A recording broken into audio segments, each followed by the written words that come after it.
As you guys know, I did most of my growing up in Koreatown, Los Angeles.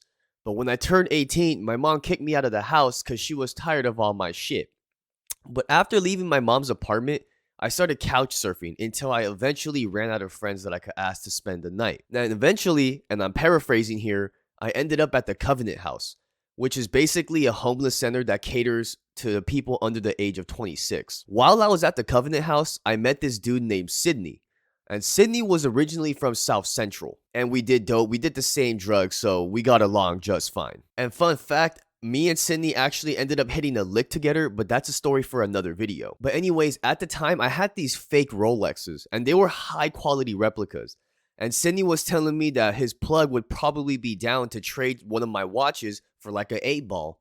So I said I was down. We caught the 207 bus from Santa Monica and Western and took it all the way down to 51st and Western. From there, we walked to Danker and I met the plug for the first time. And mind you, 51st and Danker is in the heart of South Central. So I meet the plug, and for this story, we're gonna call him S. Me and S hit it off, and I eventually ended up living with him for like 3 or 4 months while I was homeless.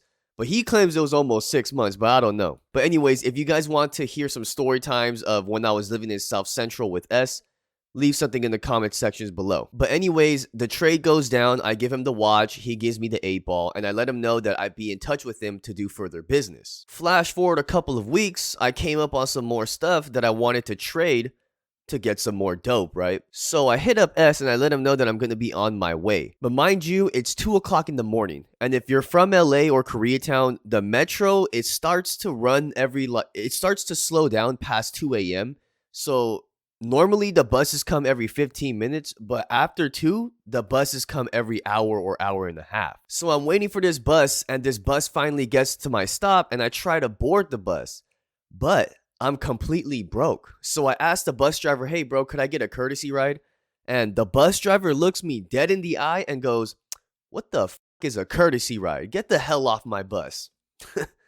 So I was asked out. And mind you, I just mentioned that the buses run every hour, so I wasn't down to wait a whole other hour to wait to maybe catch the bus. So I decided I was gonna walk from 7th and Western all the way down to 51st. Never underestimate a fiending meth head. All my Scante warriors, stand up. I'm just kidding. Drugs are bad. So I'm walking down Western and it's like 2 a.m. So I can't exactly tell what street this was on. But after passing Western and Jefferson, I walked past this donut shop, but in front of the donut shop, there was these group of dudes. As I walk past these group of dudes, one of them stops me and goes, hey bro, you know where you're at? And I just tell him that I'm trying to just get to the homie's house on 51st. After I said that, a younger cat walks up to me and hits me up and goes, hey bro, you can't just be walking through the hood like that. You know where you're at, bro? And I shit you not, some divine power was looking out for me that night, because I actually knew this dude because we were locked up in juvie together. We were both locked up at Central Juvenile Hall, and the only thing I can remember is his last name, which was Willard. He had the Detroit D on his like right cheek or something, and he had the 2 Facebook thumbs up on the back of his arms. I remember that, but I can't remember what they called him. The only reason why I remember his last name is because that's how the COs address you in juvenile hall. But anyways, the fact that I knew him was my saving grace, because we chopped it up for a second and we caught up, and he basically told me, bro, just get to where you need to go. But he let me know that, bro, you're looking like a straight narc, so just keep that in mind. But thank God that I was actually locked up with dude in Central Juvenile Hall, because that basically got me a pass and I didn't get robbed, jumped, or anything, and I made it to S's house safely. But this was just one of the many shenanigans that I ran into living in South Central. Now, I can't say that I actually lived there because I was only there for 6 months, but 6 months was enough to experience some shit.